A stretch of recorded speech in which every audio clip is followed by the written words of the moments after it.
Hey, what's up, good people? Reflectionists, this is your boy, Right and Reflex, right here with my weekly dose of reflections. Right and Reflections. You know what we do? Don't forget, is Reflections with an X rather than a CT.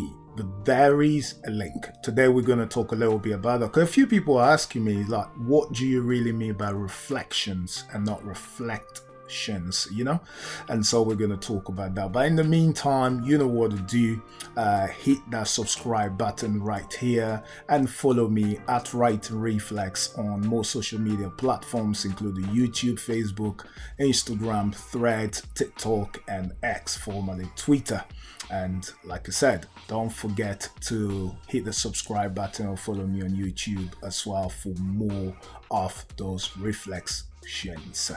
Now, few people have been asking sometimes over the past few years, right and reflex. Now, when I mean reflex, I don't mean that sort of impromptu, unthought way of responding to something or writing, even though there is a bit around that, in the sense that you want to capture your thoughts when they're actually live and genuine, okay? And that's capturing them in writing privately.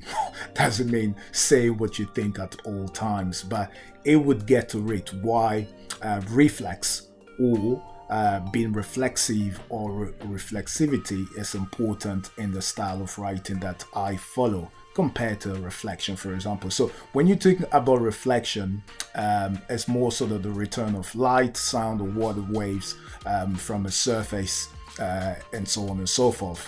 Also, you think about the production and transformation of an image by or as if by mirror, for example. This is the definition of the Merriam-Webster's dictionary. And that's very important because it can also mean that sometimes an instance of criticism, a thought of idea, opinion form after meditation. And these are things that people get used to, and we know what reflection stands for. It's actually a good way of writing or dealing with situations. Last week we spoke about different types of trauma, and we be hitting a little bit of how we can use reflexivity to deal with generational trauma, especially transgenerational or intergenerational trauma as well. Now, when you think about a reflective approach, it's normally more of a personal approach where we examine our own experiences in life, right? And we write it down, or we record them, or you tell other people in forms of stories and so on and so forth. But reflexive or reflexivity goes a step further about how we are able to examine our own feelings. And to me, that makes a massive difference. And the reason why I prefer reflexivity compared to just being reflective, because we examine our own feelings, reactions, motives, and the reasons for acting, and how these actually influence what we do or what we do or think in a particular situation. But note the difference, most importantly, how those thoughts and actions effectively affect others. Okay, so that's the massive difference, where being reflective is really looking at your personal experiences. You may even meditate on what you're doing, what's the importance of it, and so on and so forth.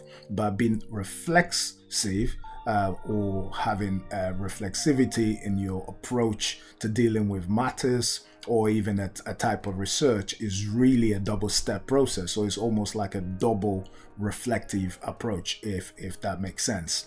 So one, being reflective, it's having your personal experience, but going on top of it is examining the reasons behind how you perceive your personal experience, whether by virtue of that experience you've previously formed a bias, consciously, unconsciously, prejudice experiences, and that may make you predisposed to believe in your own version of that experience. And how we act upon those thoughts and actions, how we act upon those thoughts in effect, in turn affects our environment, be it family, work, and our community. And this is very important because I am no expert in psychology, but I was reading this important, very, very deep piece written by Elizabeth Dixon, of the Florentian family. And it was about trauma, breaking the chains of generational trauma. We don't have to pass down everything we inherit. And it's deep to know that, before a child is born, and growing up in our communities, we obviously inherit certain traits that may be classified as transgenerational or intergenerational. But what is even more important is not just knowing that we inherit these things. So, for example, we inherit our skin tone, the color of our eyes, sometimes even our stature, the way we build, and so on and so forth. But what we do forget is that there are also deeply embedded roots from our ancestors or from our parents that may be transmitted to us via stories or some sort of family legacy. And if we haven't had the opportunity, or they haven't had the opportunity to actually deal with that trauma or that conflict in their lives, it's very likely that they may be able to pass on, either actively or passively, part of that trauma to us as individuals.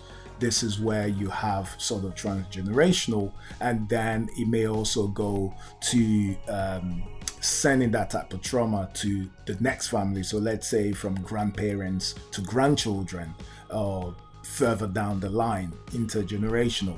So there is sort of that unresolved trauma. It could be depression, it could be lack of trust to authority and different issues, anxieties. It could even be addiction and things like that. Continue to pass that sort of maladaptive coping strategies, and sometimes that may mean that future generations may even suffer things that they have not actually seen or experienced based on the attitudes of former generations.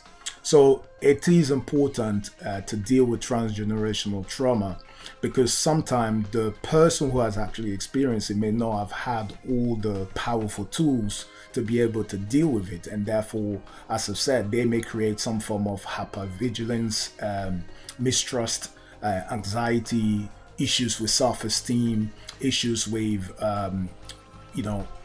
trusting other racial groups, communities, or authorities, and so on and so forth. So you can think about, for example, Holocaust survivors, genocide survivors from like Rwanda, Cambodia, the displacement, and also maltreatment of American Indians, slavery of Africans, and so on and so forth. All of these have been proven to have some sort of post-traumatic stress disorder in those individuals or even their survivors. Now, like I said, this is not a scientific or medical or psychiatric presentation or something of that sort, but one of the things that I've come to appreciate is that learning allows us to be able to learn how to deal and how to cope with trauma in such a way. So I mean, one of the best advices, obviously, may sometimes be important to see like a trauma psychologist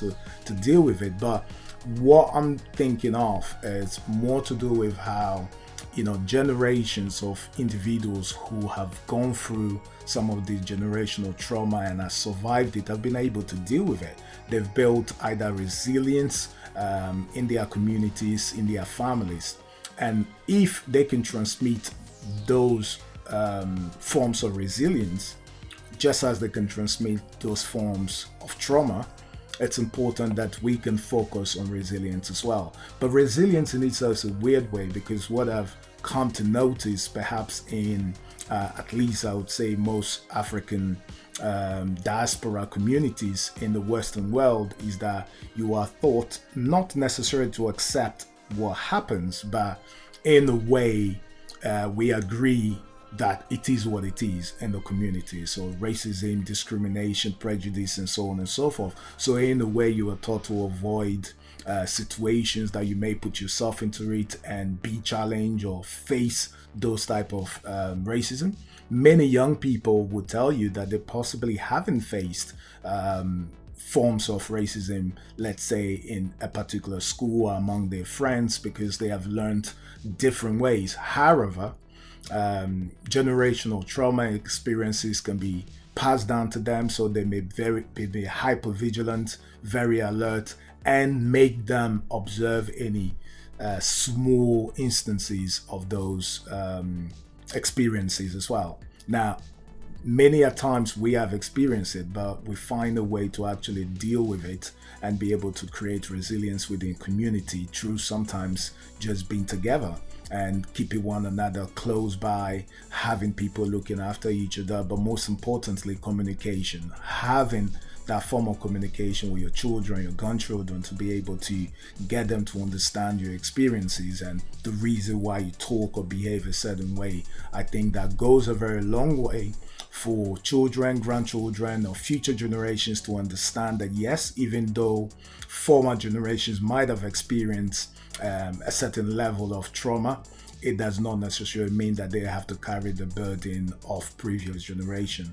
And this is very important because once you overburden the future generations with experiences that they are not dealing with or may not even deal with, then obviously what happens, we are creating already some sort of putting some sort of cargo, mental health cargo or psychological cargo, or load onto those children to deal with. So most importantly, work through your own trauma, deal with it. I think that Elizabeth gave some very good tips that I thought I'd go through it, and that includes open up to conversation with your parents about their lived-in experiences, how they cope, how they deal with it. Yourself can read a lot and take or pay attention to embedded patterns, attitudes, or narratives from family and friends that continues to portray a certain lifestyle or a certain experience. Talk through these with a trusted friend or family, or there's lots of organizations out there that provide the support. I think one of the most difficult thing, at least from my experience, and I'm being reflexive at this stage, is that you do have some cultural stigma, for example, around men or black men having to deal with trauma in a way that it is suspected of them to move on. I deal with that in my book, Bleeding Ink, and I spoke about it, I think, in my last video, on how you do not want to process pain in a way that makes you even more vulnerable. But that in itself means that sometimes you hold some suffering, some trauma in for so long, you're not able to share, you're not able to talk about it. And certainly, even as a trained professional, sometimes I found it difficult to go through some experience and think, look, I want to talk about it publicly. And in a way, you would have seen that I had quite a lot of work around equity, equality, diversity, and inclusion. And sometimes I've not posted those videos or not taking those videos because sometimes it feels as if the topic we are discussing may be a topic about somebody you know, or it may be familiar to yourself as well, and so therefore you think, well, I'm not going to mention this, I'm not going to talk about it, and in itself you keep it, you bottle it. And some experiences you feel like, well, I should have known better about this situation, I should have been able to deal better with this situation, or I should deal better with this situation, and therefore we're not asking for help sometimes. So it's very important to cultivate a sense of empathy and compassion for yourself, your family, the struggles they have endured, sometimes understanding that the choices they would have had at the time they made the decisions may not be the same today. So usually one of the questions we ask ourselves is how did the transatlantic slave trade carry on for so long? Africans generally were very strong, better built. How did they allow that to happen? And it's difficult to say. We weren't there when it happened. We didn't have the knowledge, but the different school of thoughts. Obviously, to many, the African culture was very hospitable, opened their doors. They may have been taken by surprise. There is also the power of warfare, where most African cultures were probably having one-to-one warfare with spears and things like that. But when the introduction of cannon, machine guns, and so on and so forth were added to warfare, that may have demoralized people and would have putting people into subjection and things like that. So that sense of empathy is very important to understand that it wasn't weakness that may have caused that. A rather maybe the one was overpowered at the time they weren't ready for. But we have the ability to change the narrative, and that's why I like that sub theme by Elizabeth, that you don't have to pass on your negative experiences as well. So, one like last thing she says is recreate a narrative that you want for yourself, for your children, that embodies and makes you believe that you can turn your family or yourself better, and you can also affect the world in a way that is better.